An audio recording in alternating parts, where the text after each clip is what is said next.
Hey man, am I driving okay? Hey, how do I know, Connor? Hey, everybody. Thank you for tuning in to Too Much CGI. My name is Bill, here as always with Scott. Scott, I've got such an amazing movie to tell you and everybody listening about. It is such a freaking great movie. What's it this week? Not the Marvels, right? Definitely not the Marvels. Way better. Way better. It's a little film called Madam Web. You might have heard about it. Everybody's raving. Everybody loves it. They're raving, but not in a positive way. Have you ever seen a movie get bashed like this? No, not at all. It's getting just completely annihilated. And I have to say, I mean, in the hierarchy of superhero movies, there's like, for me, the MCU, the DCU, and then whatever the fuck Sony's trying to put out, because like they're sucking hind tit for sure. I like that anything that's not Disney's MCU, right? It's the Sony world. Yeah. Whenever the Marvel logo goes up, it says in association with. It's almost like fine print. Like you almost don't even notice it. There's the asterisks. Yeah. I actually heard a rumor that who's the girl that plays Dakota Johnson, right? That's Don Johnson and Melanie Griffith's daughter. Yes. Hollywood royalty. It's to continue in Hollywood, right? Says, what I get to do whatever I want. I'm Hollywood royalty. She says, I want to do one of them Marvel movies. Well, the rumor is she didn't understand that there was two different Marvels. That there's one that's Disney and there's one that's just this other, 40 miles of bad road, which is the Sonyverse. I think, according to what I hear, she got into the Sonyverse thinking she was part of the big Iron Man, Spider-Man, Thor world. And when the first trailer dropped and everybody was like, huh? This looks awful. She fired her agent.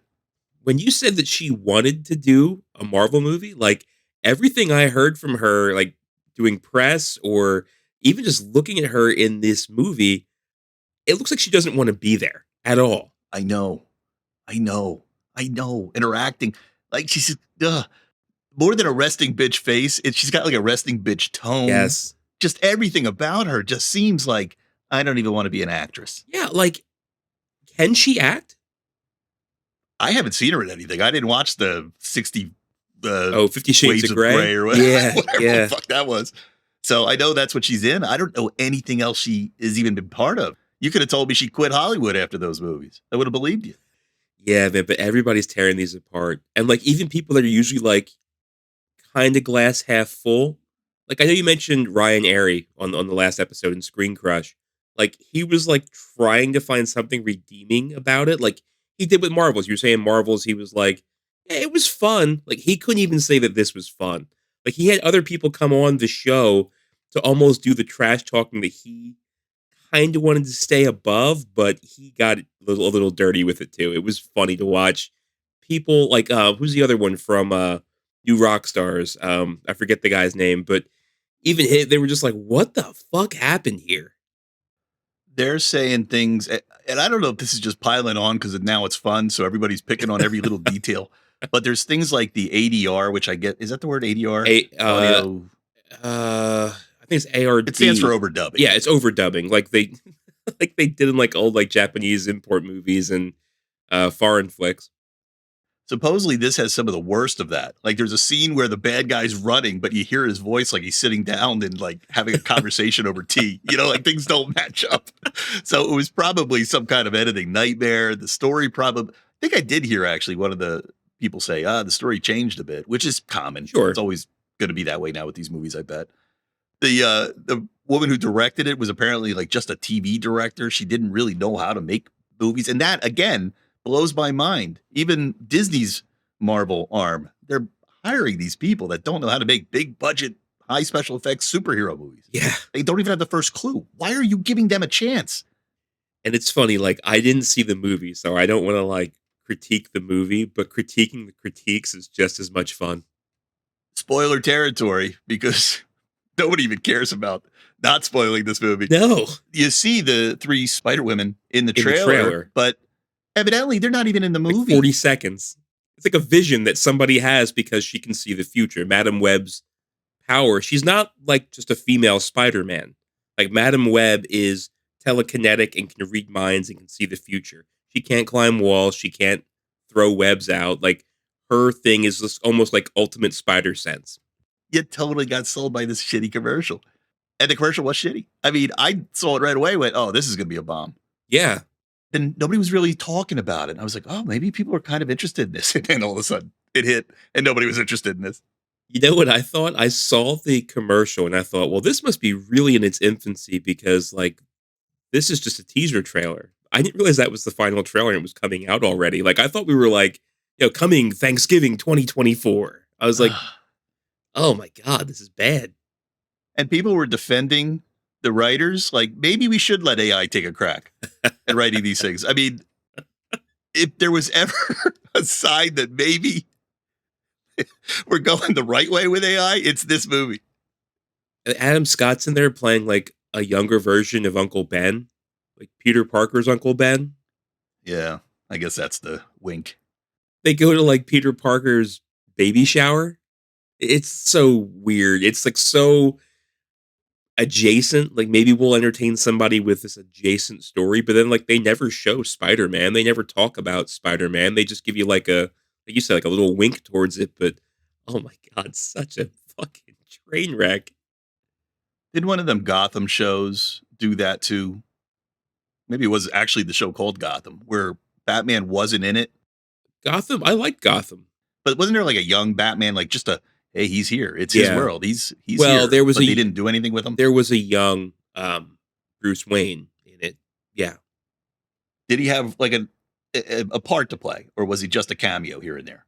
He was in a few episodes, but it's not like he was like, he's Batman. It was just like, oh, this is Bruce Wayne. Yeah, that's what I thought when I heard about the Ben Parker. I was like, oh, it's just one of those kind of Gotham kind of winks to original source material. Yeah. But no. I don't know, man. But yeah, you're right, though. I've never seen a review. Like, I've seen restaurant reviews and like food reviews be really, really mean. I've never seen a movie review be this fucking mean. And it's not just like fan score. I think it has like a 13% on Rotten Tomatoes, but like the critic score too, like the movie critic score is also just completely abysmal. You think maybe they were going to write this movie off too? I was just going to say, like, I guess they're not at all worried about having to pay residuals beyond this thing being released.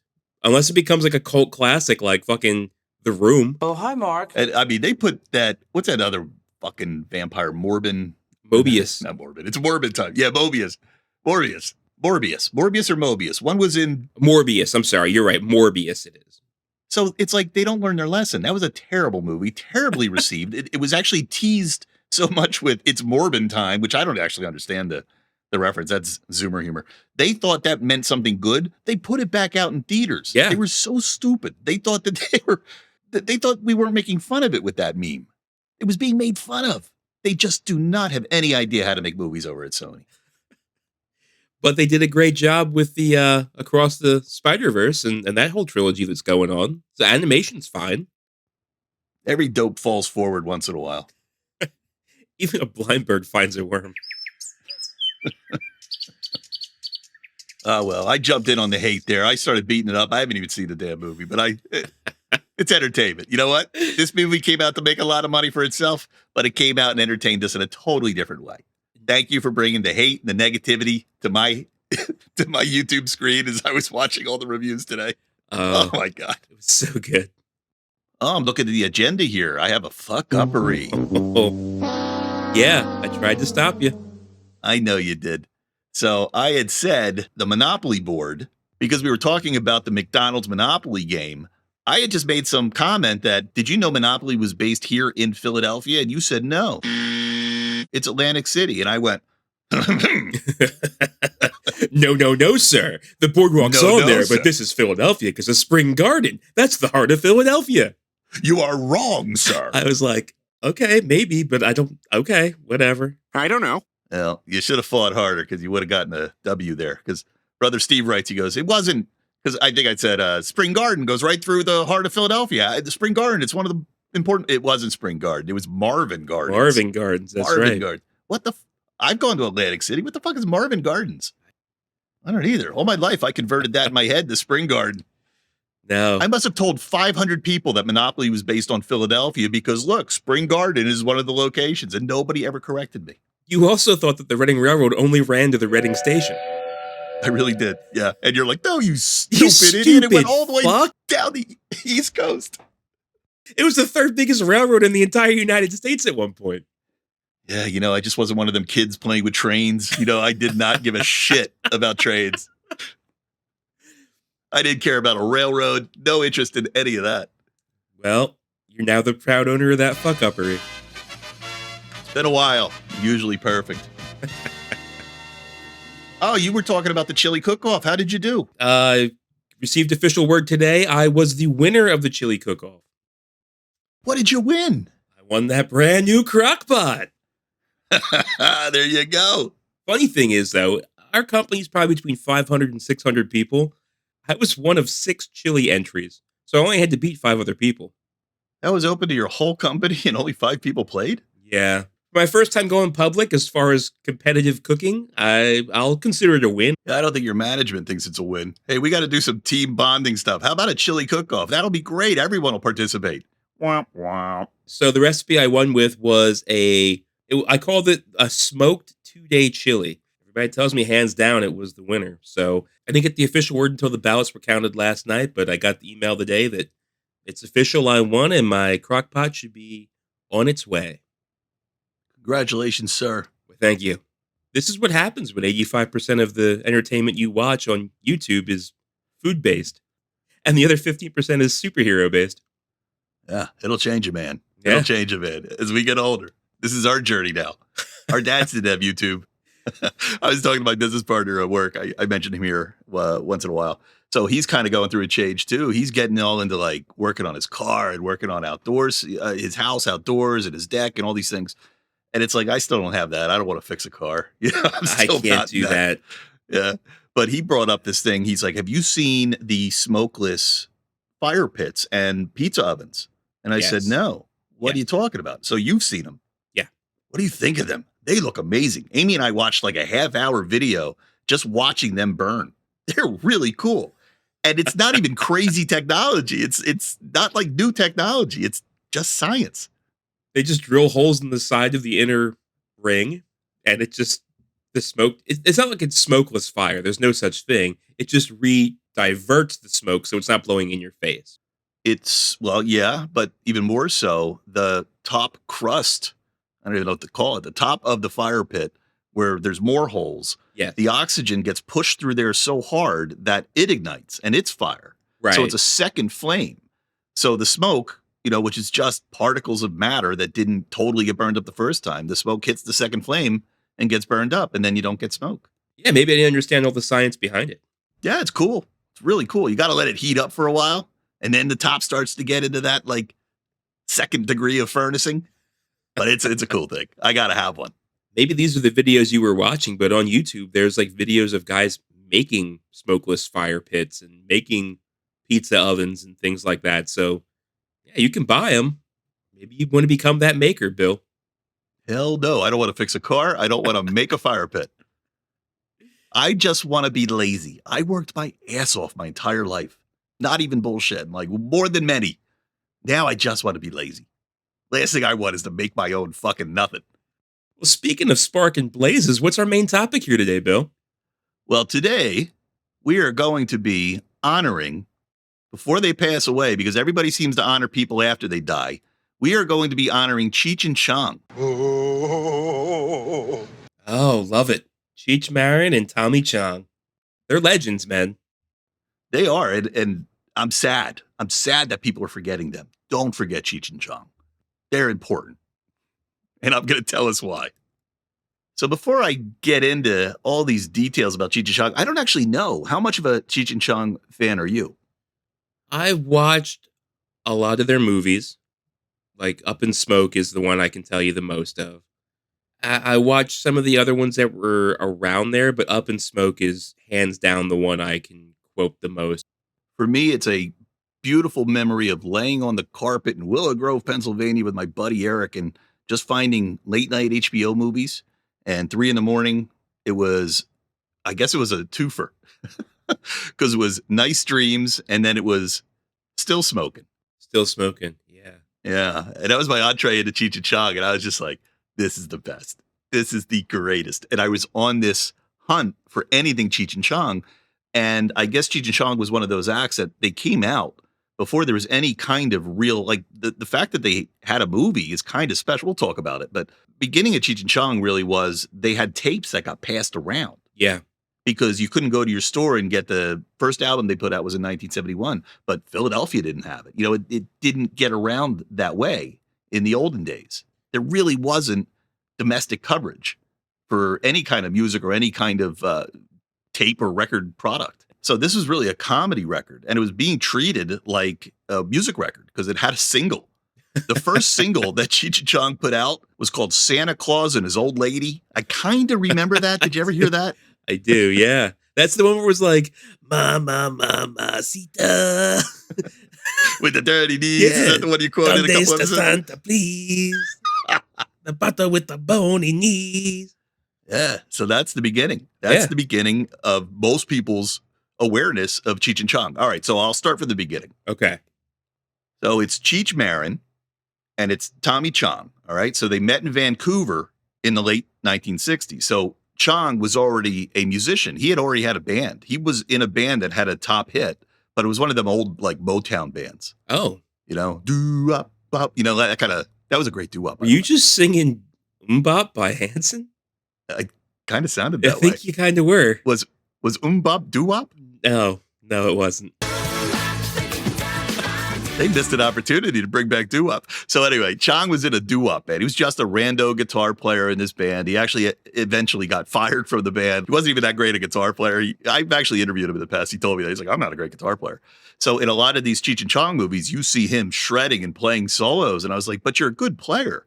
I don't think I'm that good. So all the time you see him playing like and hear songs from the Cheech and Chong movies, he's like, it's so much cheaper to just get a performer in Hollywood to pretend to be you. There's all these things like that in the Cheech and Chong world. All right, so they were a comedy duo, and they were playing peep shows, okay? And they were going in and just doing their skits. So you had one guy, you had Cheech, but Cheech's real name, you know, it's not even Cheech. It's Richard Anthony Marin. Oh. All right? Yeah. He was born in L.A. I knew that. Born in East LA. You sang a whole song about it that parodied Bruce Springsteen. I was born in East LA, man. I was born And Tommy was born in Edmonton, Canada. I didn't know he was Canadian. Yeah. So they met. I remember there was a reason Cheech went north. I can't remember the reason. Oh, well. Should have done better homework, huh? Should have. But he went north and he bumped into Chong, and I guess they hit it off. They're like, hey, let's start doing this kind of comedy routine. So they would go and do bits. Cheech and Chong was just one of their bits. Oh, he just took it on as his moniker after that. Yeah. So it started to take off so much that they ended up being Cheech and Chong because that was the bit that worked the best for them. That's like if Jim Carrey, of all the characters he played on Living Color, everybody remembered Fire Marshal Jim. And then they just would call it Pee Wee Herman's probably a better example. How the fuck could you get Fire Marshal Bill wrong? It's your name. Oh, I said Fire Marshal Jim. Jim's your brother. Yeah, it's my brother. That must have been how I did it. I hear Bill, I turn it to Jim. It's just a thing.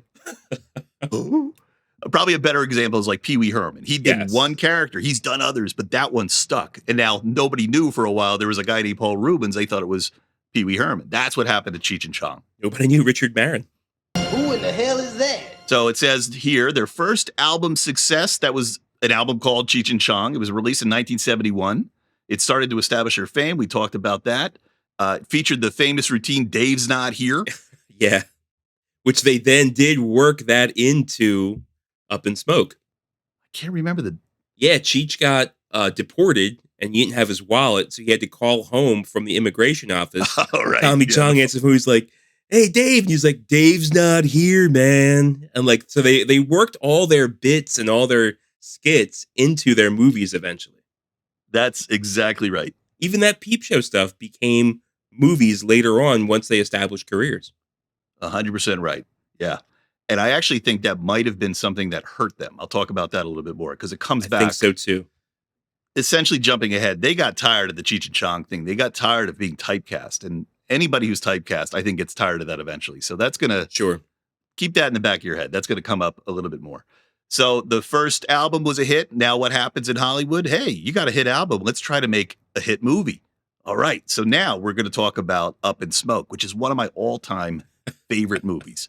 All time. Like it goes anytime I put it on, I will stay and watch the whole thing. Absolutely. It's not like you watch TV anymore and it's on, but if it were on, I would stay and watch the whole thing. It's a great movie. Are you a big fan of that? So many good parts. Like I love when like the narcs are cracking down on him and they find like a plate of Ajax cleanser and they think it's Coke and it's like, this shit's turning blue. This stuff's really high test stuff. Yeah. And then they're like driving like the car, like the van full of that's made of marijuana across the border, and he's smoking a joint. So before they get to immigration, he like throws the joint in the convertible next door, like lands in the nuns, and like the fucking border cops are like arresting the nuns. Hey, we're crushing nuns, man. Yeah, that's it. I mean, almost all their movies were like two dopey guys who just wanted to have some fun and never meant to hurt anybody, just causing hijinks, like leaving the scene of a crime and causing more problems because they drove away. In some bizarre way, they ended up like leaving a problem behind them. That's hysterical. They just get out of everything. It's so fucking funny. They were in a band too. Like in Up in Smoke, their characters were in a band. Like I love when they were like, they had somebody that was trying to get them uniforms for the band. He was like, yeah, but we want uniforms that make us all look different. Yeah, right. God, the same uniforms. He had that Mexican band and like some of them got deported out. He's like, oh no, what do we do? There was a lot of like, it's definitely the product of its time because there's a lot of racist jokes, you know, but it's still a funny movie. So it was directed by a guy named Lou Adler, and Lou Adler was known as a producer and a, you know, more of a music person. So directing was new to him. He didn't really, you know, do that before. So talk about the way that Cheech and Chong work. It's like they show up, they're like, guess what? It's day one. We're going to make a movie. We don't know how. We're going to wing it.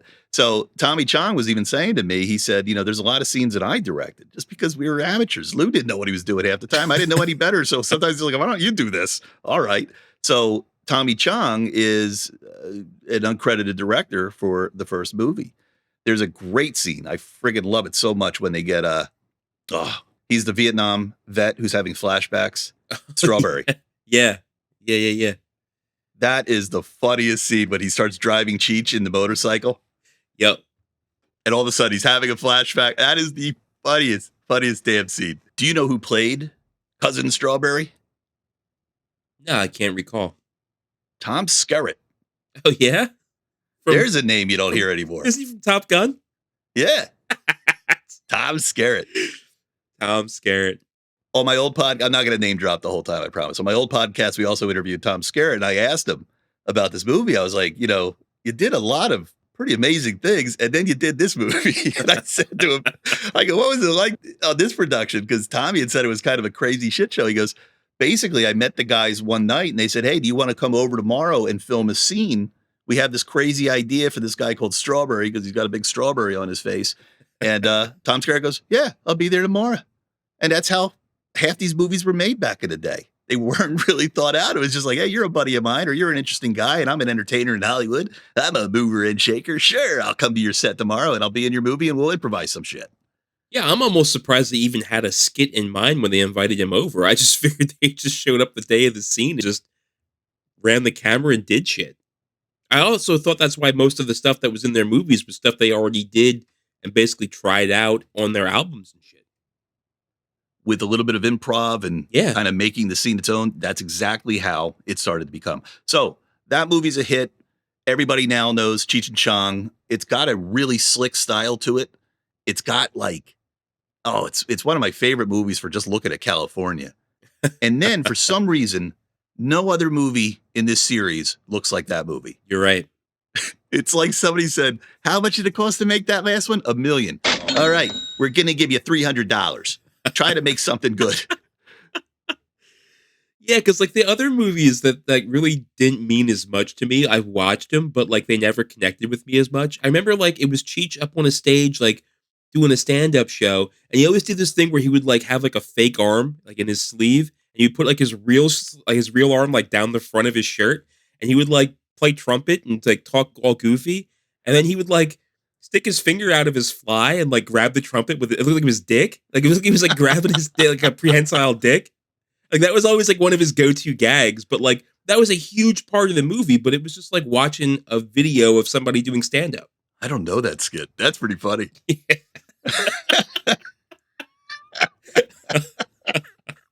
Oh, man. Yeah. I mean, it was real simple, but like fucking gold. Oh, that's awesome. All right, so we got to get off this first movie because we got a couple more movies to get to. So the last thing to say about Up in Smoke. So this was the Cheech and Chong character. Here's something interesting that a lot of people I talk to don't know. So Chong in that movie wasn't Chong. His name was Man. He was like M-A-N, Man, the man. Okay. And at one point in the very beginning, when his father and mother are trying to throw him out of the rich mansion that he lives in, they call him Anthony. So at some point, this character has his own name, Anthony, nicknamed Man. So now the next movie comes out, Cheech and Chong's next movie. They just go, fuck it, you're Chong. So now it's Cheech and Chong. So they're like, let's double down on what worked on the first movie. Now, I think there was more to that first movie that was more about the environment. Yeah. Now it goes on to be a lot more about just the characters, and everything seems closer, and the sets are now tighter. It's because the budget's gone down. It's got to be, because it looks like that. It looks like a lot of this is now being filmed on the cheap. All right. But again, they needed a director, so they got Tommy Chong. He's like, yeah, I'm a pro now. I can do this now. So they doubled down on the weed jokes, and I don't know. This is where they started to add other characters. Like I think Cheech plays another character, a long-haired Southern guy. Yep. Hey, how you doing? I'm the long-haired Southern stereotype. Yeah, I remember that. Yeah. But I guess like that was the point where, if I understand correctly, they were kind of like, look, we don't want to be just Cheech and Chong. We do other things. We are character actors. Let's get more in there. So circling back to what I said earlier, I started to dislike all the characters they were putting in. That started to annoy me because I didn't think any of their characters were any good but Cheech and Chong. That's what was frustrating. Yeah, I can understand not wanting to be typecast, but like nothing else struck gold as much as that. So I don't know how well the second movie did, but they eventually rolled into the third movie. They're doing about a movie a year now. I mean, they're flying. I didn't realize there was that many of them. We have about 3 more to go. Holy shit. So the next one is Nice Dreams. I always thought this was clever. So instead of ice cream, because they were ice cream delivery people, but they were delivering weed, right. They crossed off the D and made it the C I can't spell. They made it Nice Dreams instead of ice cream on their truck. I thought that was funny. So this time it's Tommy's directing, right? He's getting a little better at it. But they really moved into like a sex comedy world this time. There was a lot of nudity, a lot of dirty jokes.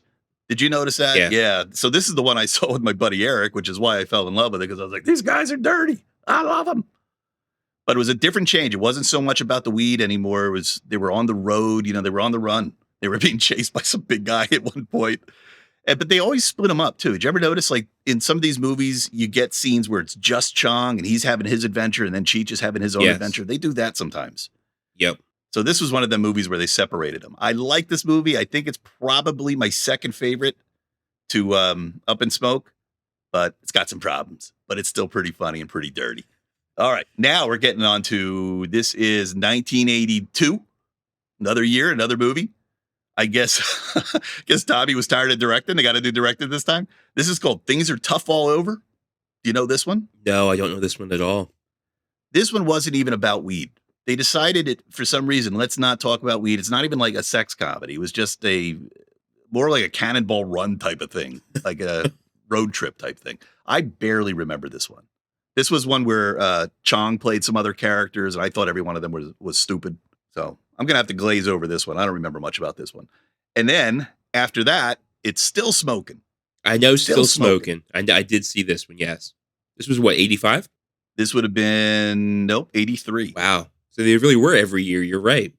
So this one, I'm guessing it was kind of like, hey, our star is starting to fade a little bit. We did great with that Up in Smoke. Why don't we make a sequel to that called Still Smoking, and we'll just use a lot of our skits from our show, and we'll take some of them skits and film them in a studio and do them right. So it was a hodgepodge of stage and reshot skits. So now it wasn't even a movie with a narrative anymore. It was just stuff strewn together. It did take place in Amsterdam. That was part of the story. You're right. They went there because it was the marijuana capital of the world. Yeah, that's right. And Ray Dawn Chong was in the beginning. That's right. That's right. Yeah, that was Tommy's daughter. Make a little cameo starting her career on Still Smoking. Yep. But that one had some of the best. I mean, I'd like a narrative, but that one had some of the best skits. The boxing with the Invisible Man Yes. was hysterical. You know, another thing about their movies, and I think it really went through all of them, the female actors in the movies always just straight up porn stars. So many of them were just like strippers and porno actors. Actually, Shelby Chong, who was in I think she was in the second one as one of the bimbos, actually married Tommy. Really? And stayed with Tommy the entire time. Wow. Yeah. Apparently not a bimbo, Apparently not. but she wasn't one of the porno people. No, but I'm looking here at Still Smoking, and there's Kay Parker, who is also known for the golden age of porn. Oh. I got to do some research on my porn history, I guess. So this was a weird one. Still Smoking wasn't a narrative. And then all of a sudden they came out with Yellowbeard. So is this a Cheech and Chong movie? I don't Not really, think so. but this is, yeah, but I'm putting it in here anyway because it was an appearance by them. It was a weird appearance. So by now, the inside scoop is these two aren't getting along. These two are sick of each other. And now they have to go do a Yellowbeard movie. So evidently, when you watch this movie, you're watching two people who are really upset with each other at the moment, trying to pretend they're getting along. And we talked about Yellowbeard before. Bad movies from good directors, I think it was. Right. Yeah, we talked about this Yeah. before. I hated this movie. I just could not enjoy this movie. So again, this is only one thing I've seen once. And then the last thing here. Oh, no, not the last thing. The Corsican Brothers. Remember the Corsican Brothers? I do. This one was definitely a more tamed down Cheech and Chong. Maybe they were like, let's make this more accessible for kids. Because this one played on TV all the time. Yes. This one had slapstick humor that wasn't totally filthy. Do you remember what this was about? I couldn't give you a whole synopsis. What do you got? I only remember the punchline. It's one gets hurt, the other one feels it. Oh, right. They were twins. I knew that they were twins, but I didn't know that. Yeah. Yeah, so that guy can only go so far. And then, so being aware that these guys are secretly behind the scenes not getting along so well, they worked on a song called Born in East LA, right? It was a parody of Born in the USA. Yep. It's like going back to their roots where they're doing humor songs and they're doing parodies. And the story kind of goes where Cheech is still into this partnership. He's still wanting to get out there and work. Chong's a little bit like, hey man, you know what? You do whatever you want. You want to go and do something with this song, go do something with this song. So you can see that it is a Cheech and Chong song, but Chong wasn't really part of it. Yeah. He's not even in the song for what I can tell. So evidently Cheech says, hey, Tommy, like, are we working together anymore or what? He goes, you do what you want. All right, man, I have an opportunity to do this movie. They want us. Oh, I don't want to do anything. You do what you want. So then Cheech went and did Born in East LA, the movie. That's why Cheech went solo.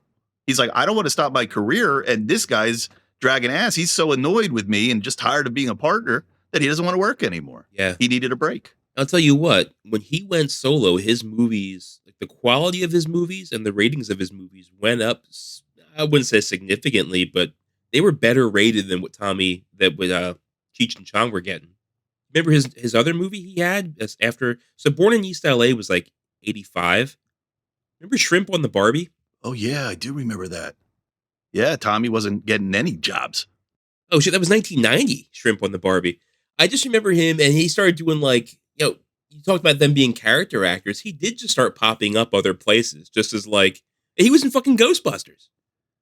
He was at the fucking dock when the Titanic came in. He was like, better late than never. That was Cheech Marin. Well, better late than never. I remember seeing him on a show with like Chuck Norris. Wasn't he on something with Probably. I don't remember that, but probably. Nash Bridges? Oh, it wasn't Chuck Norris. It was it was Don Johnson. Oh, I thought you meant yeah. I do remember that. That was like the same quality of Texas Ranger. Yeah. Yeah, I took us from movies to TV. Yeah, he had a little bit of a career. You also took us from Dakota Johnson to Don Johnson. Look at you. Wait for the news story about Melanie Griffith. All right. Gonna hit the trifecta. One great thing that Cheech always did, he always had that funny stare where he just had his mouth open, big mustache, and all he had to do was give that look and it was fucking comedy gold. Like a puppy dog. Yeah. Almost like there were so many times he's in trouble or so he's like, I don't know what I did. He just looks so confused. And Chong Stoner, I mean, there's nothing better. The scene that will make me laugh every single damn time. Actually, there's 2 scenes I'll tell you about.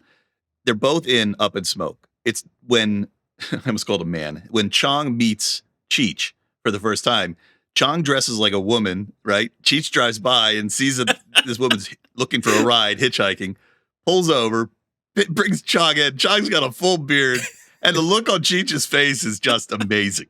Amazing. And then they get stoned together, and it just gets funnier and funnier. And then the cops come, and he goes, "Oh, this is my buddy." He goes, "Well, let me see your buddy." This is Chong sitting in the passenger seat.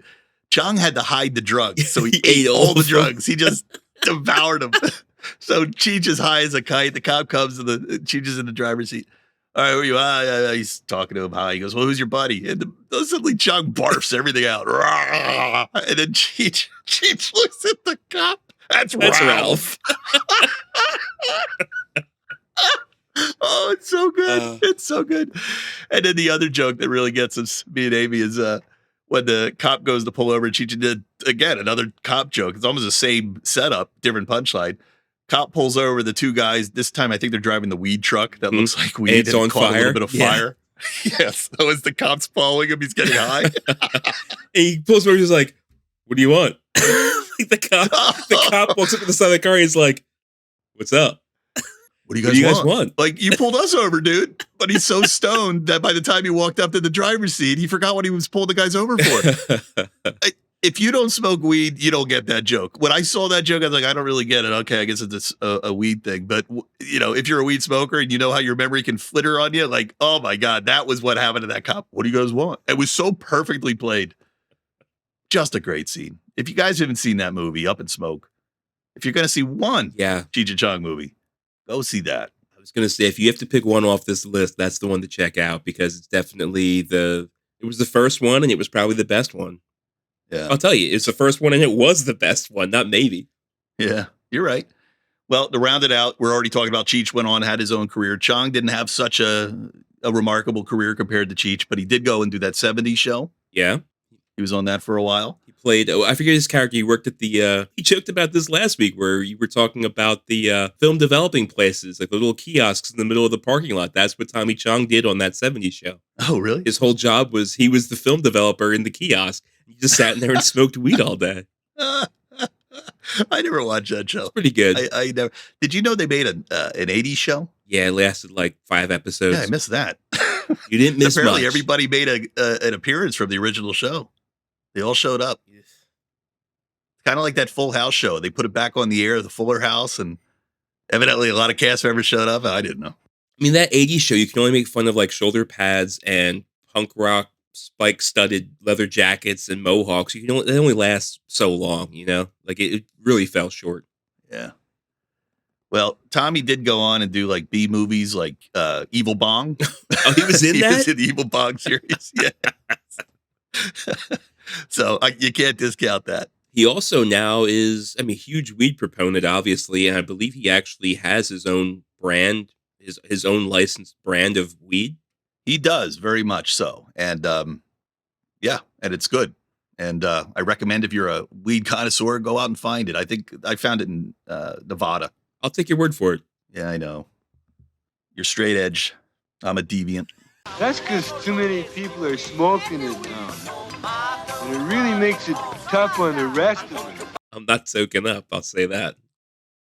And then remember also, Tommy got arrested. Remember, he was selling bongs out of his family's business, which was legal. At least he thought it was.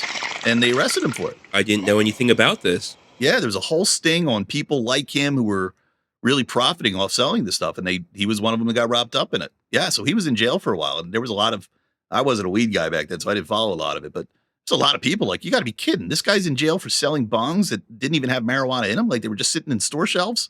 It was like paraphernalia. And I think he was mailing them, which I think now everybody does. Yeah. I get my shit from Amazon. So it's obviously, different times. But yeah, he was selling some stuff and the government said, no, this isn't okay to sell. And he didn't know that. And he went to jail for it. He's definitely one of the prominent weed heads that are out there. It's like him, Willie Nelson, and Woody Harrelson. 3 of the Mount Rushmore. Yeah.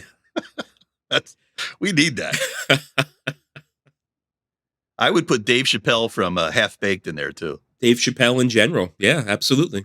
Or Snoop Dogg. Would Snoop Dogg be up there in front of Dave Chappelle on the Mount Rushmore? I'm pretty sure he's all smoke now. Yeah. I mean, there's nothing left of that. He's just a cloud of smoke. So the Mount Rushmore for weed is Chong, Willie Nelson. Well, and Cheech. You got to do them both. You gotta have them both up there? I think you do. I don't know. I feel like Cheech kind of got clean. Cheech started showing up in those movies like Once Upon a Time in Mexico and the movies with Antonio Banderas where he was El Mariachi. Not Dead Till Dawn. The vampire one. Oh, Dusk Till Dawn. Oh, it is Dusk Till Dawn. Yeah. So he was in a bunch of different movies. And then they reunited. Cheech and Chong reunited. It wasn't even that long ago. So they went on tour again. And they did some of their old skits as old men. They even came through our town. And I was like, I ain't going. I don't want to see that. That seems really sad. I don't want to do it. I saw some of it on YouTube. I was like, yeah, I'm going to kind of keep my memory the way it is, remembering them young. But yeah, they'll come around, I guess, every once in a while when they get poor enough. I've never had the fortune to meet Cheech. I'd love to. He just seems like such a great guy. And I got to tell you, they say never meet your heroes, but Chong was awesome. I mean, I talked with him for an hour and just he was so giving and friendly and he's just a great guy. So happy these guys had the career they had. So glad that they didn't get caught up in the machine because they really were in that showbiz machine and they found a way to survive it. You know, they didn't keep a career going throughout it all, but they survived Hollywood. Yeah.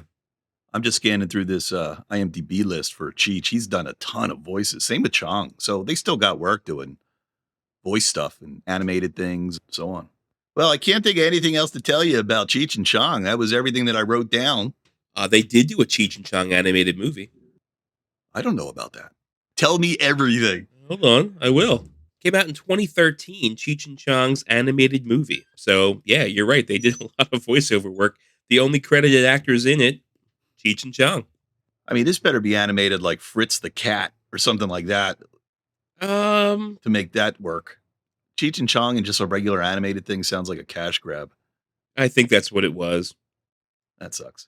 Just smoking weed. Their eyes are all red and bloodshot. Drawn exactly the way they were in Up in Smoke. Still got the yellow shirt with the red suspenders and the red beanie cap for Cheech, and Chong got the red bandana and the black t-shirt and the blue vest. So this is just a complete cash grab. Oh, yeah. I'm looking at the trailer. It's like old Flash animation. Screw this. No interest. Although Tommy and Cheech wrote it, so I'll have to give it a shot. Listen, I was able to sit through the Marvels. I know I could sit through this. Here's the rating for the Parents Guide on IMDb. Sex and nudity is severe. Alcohol, drugs, and smoking, severe. Violence and gore, moderate. Nothing in their movies was violent. There was moderate profanity. They wouldn't really swear a whole lot, but yeah, drug use and sex and nudity through the roof. Well, I hope you all enjoyed our little walkthrough, and we will be peppering in all kinds of great sound effects from the boys. All right, why don't we move on to some news? Yeah, what do we got this week? Well, I only got a couple stories, but thought this might be interesting to you and our audience. Have you seen the Borderlands trailer? I never played Borderlands. There's been, 3 of them so far? I never played a single one. I played one. I liked it okay for about a week. And then I was like, all right, I'm over this. But yeah, I guess there's an audience for this series, this Borderlands series, but really that big of an audience that they could make a movie? I know it had cell animation. It was that kind of like different video game style. It didn't really take off across the board, but it did for these games. And it's really, it's a sci-fi game. It's a shooter. It's in space. It's very weird. The characters are very odd. So when I saw that they're making a movie, I'm like, well, all right, they'll make a movie of anything. When I saw it was in the movie, I was like, what in the fuck is going on? Oh, this is a movie. I thought this was like a trailer for a new video game coming out. Oh, I apologize if I didn't say movie. Yeah, it's a movie starring Cate Blanchett. Really? And when you think Cate Blanchett, you know who you want to see her co-star with? Kevin Hart. And then you got to go, we need somebody else. Who works perfect between Cate Blanchett and Kevin Hart? That would be Jamie Lee Curtis. Yeah, this is one line. Oh, but Jack Black, he plays a voice of a robot. Oh, so my Jack goodness. Black, Cate Blanchett, Kevin Hart, Jamie Lee Curtis, and Eli Roth. Isn't he that horror movie guy? He is. I guess he's in it. And then there's, Eli Roth made it like those Hostile movies, but he also acts sometimes. Yeah. Didn't you like District 13 too? Maybe. Yeah. Maybe. Some of his stuff is just too cruel. I can't watch it. But then the other name here is Ariana Greenblatt. I don't think I know that name. But you know who she is. Do what? You have seen her. So she is the young girl who's now growing up. She's more probably a teenager in this movie. She looked like it. But when she was younger, she played the Gamora, the young Gamora. Oh. In, you know what I'm talking about? In Guardians. Endgame, in that scene where... Yeah. Or not Guardians, but in Endgame where Thanos is... Avengers, yeah. Yeah. Yep. So she also played young Ahsoka. Yes. Just a year ago. That's how I know her. That's how you know her. Yeah, I was wondering if you would know that name. So she's getting her own starring role in Borderlands. I just remember like on Borderlands, the cover of the game, there was like a guy wearing a gas mask, like with his fingers like guns to his chin or something. That was the cover art. Yeah, well, he's in the trailer. He's all over the trailer, whoever that guy is. Oh, boy. Check it out, the Borderlands trailer. Even if you never played the game, it's a colorful looking movie. When's it coming out? How should I know, Connie? Hey, how do I know, Connie? You know what? Your wife used that exact line on me today. I said, hey, Amy, how many Cheech and Chong movies did Bill make you watch this week? And she said, none. Why? I was like, oh, man, did your old man put a show together for tonight? And she goes, how should I know, Connie? And I was like, How should I know, Connie? God damn it. One of the greatest early viral internet clips ever. How should I know, Connie? Connie Chung. I did make her sit through all of them, but it wasn't recently. It was last year. We watched every single one of them. She did say, like, I don't think Bill has to watch the movies to write a piece on this. He knows them by heart. I didn't want to go into too much detail for the people that didn't see them, but yeah, I do know some of them by heart. All right, we'll call this our last story. It's going to be a short one today. I thought this was interesting. So Mark Ruffalo, this is from Variety. Mark Ruffalo, who plays the Hulk. Mark Ruffalo says Hulk movie is too expensive to make, suggests MCU had more mystique before streaming expansion. What do you think of that? Think he's right? Think the MCU had more mystique until they started this whole Disney Plus thing? Absolutely. All these shows, the only reason these shows exist, and I'll say the same thing's true for Star Wars, you don't have to answer every question. I don't have to know how this character got their gun or how this character got their cape. They give you they spoon feed you everything. It's what we've been saying all along with CGI. They don't have to spoon feed you everything. They leave you no room for imagination of any kind. They have to tell every single aspect of every single story now with these shows, and there's really no need for that. So I agree with him 100%. The comment he made I thought was really good. He says, I think the expansion into streaming was really exciting, but the thing about Marvel movies is you had to wait 3 years, and that created a mystique. And I think he's right. Now that we're not having to wait all that time, the hype isn't there. I'm not hyped for anything that I used to be. There's no anticipation. Now, I don't want to wait 3 years for another movie, but, waiting a little bit for a good product, that's the old way. And that is not the new way. And I think he's right. Yeah. I think that mystique is what helps you stay interested in the brand. I think so. Well, think about it this way. All the shows that we watch, like Screen Crush and like New Rock Stars and all that bullshit, like, I don't want to say bullshit, they're good shows, but it used to be like speculation. Like, what's going to happen? What do we think's going to happen? What could happen? How could they tie this back to the movies? Now I feel like all these shows are like trying to explain what we just watched because the series fucking spoon-fed it to us. So now it's more like, oh, did you catch these Easter eggs? It's not, oh, where do we think this might go? So like the whole, it's all changed. And I don't think it's changed for the better. Me neither. Nor does Ruffalo. Ruffalo's future as Bruce Banner in the MCU remains unclear. Variety recently clarified that Ruffalo will not be reprising the role in the upcoming Marvel tentpole Captain America: Brave New World, which is now Anthony Mackie. Yeah. Yeah. I'd love to do a standalone Hulk. I just don't think it's ever going to happen, Ruffalo said. It's very expensive if you did a whole movie, which is why they use the Hulk so sparingly.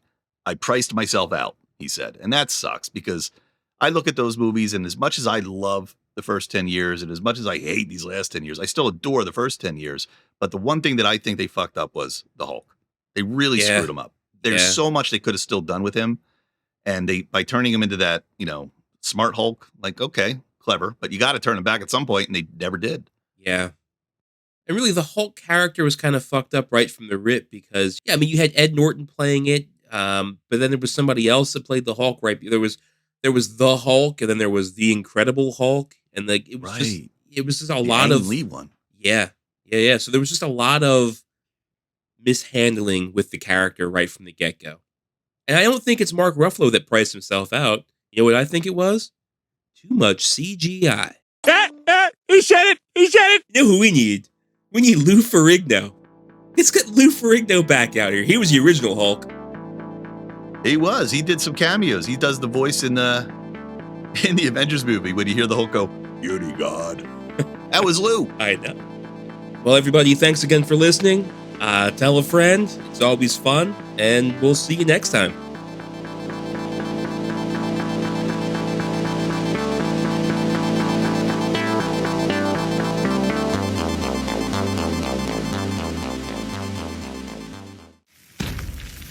Puny God.